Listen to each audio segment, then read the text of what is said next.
Bonjour et bienvenue à cette vidéo d'introduction à l'analyse technique. Aujourd'hui, nous allons examiner ensemble les différents modes de représentation graphique de l'évolution des cours.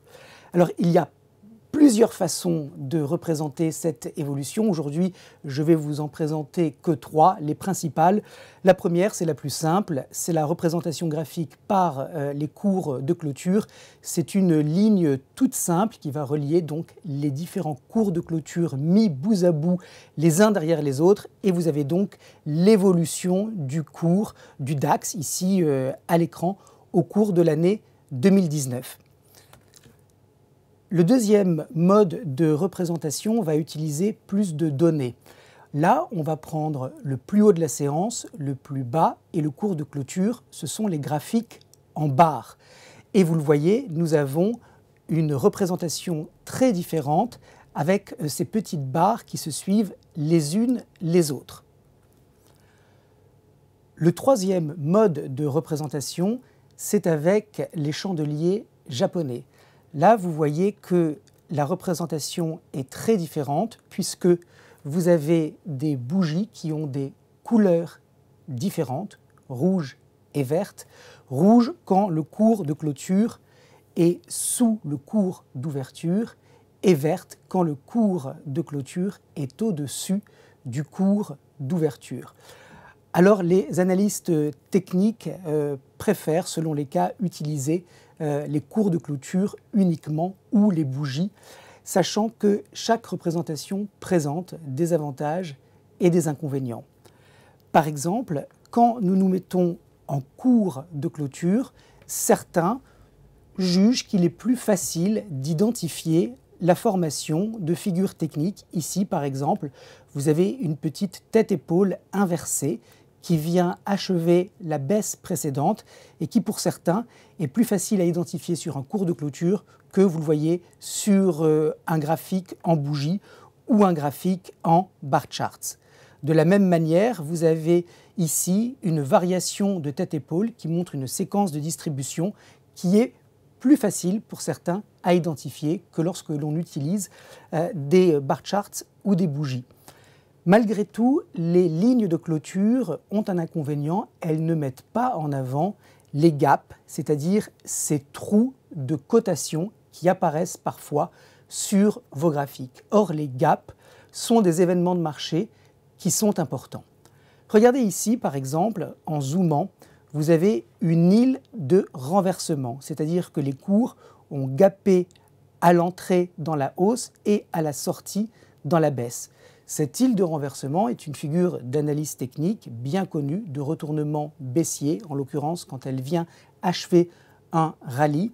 Et les deux gaps ouverts à l'entrée et à la sortie sont des informations précieuses pour l'analyste. Quand on se met en ligne de clôture, vous voyez qu'on ne voit plus ce gap et par conséquent, nous avons moins d'informations à traiter et à analyser sur le comportement des investisseurs. Au-delà de la simple représentation des prix, il peut y avoir également des variations dans l'échelle que nous utilisons pour juger de la variation des cours. Vous avez les échelles arithmétiques et les échelles logarithmiques. Une échelle arithmétique va prendre en compte la variation du prix uniquement, alors que l'échelle logarithmique va prendre en compte la variation en pourcentage. Concrètement, qu'est-ce que cela signifie? Si vous avez une action qui passe de 5 € à 10 €, si son cours évolue de 5 à 10, vous avez une augmentation de 100%. Si en revanche, vous avez une action dont le cours passe de 50 à 55, c'est toujours 5 € d'appréciation, mais là, pour le coup, ce n'est plus que 10% de variation. Et donc, l'échelle logarithmique va mettre en valeur ces variations du point de vue des pourcentages. Et vous le voyez ici à l'écran, on peut, à vue d'œil, penser que ce rallye haussier en échelle arithmétique est plus important que lorsqu'il est représenté en bas en échelle logarithmique. De la même manière, vous avez en échelle arithmétique cette baisse de momentum et cette stagnation des cours autour de 16 € sur le titre Pierre et Vacances, alors que lorsque nous nous mettons en échelle logarithmique, nous voyons qu'il y a beaucoup plus de relief sur ces prix bas et un analyste pourrait tout à fait commencer à évoquer l'hypothèse d'un biseau descendant qui serait une figure plausible d'épuisement. Autrement dit, vous voyez bien qu'entre échelle arithmétique et échelle logarithmique, votre graphique ne va pas être exactement le même.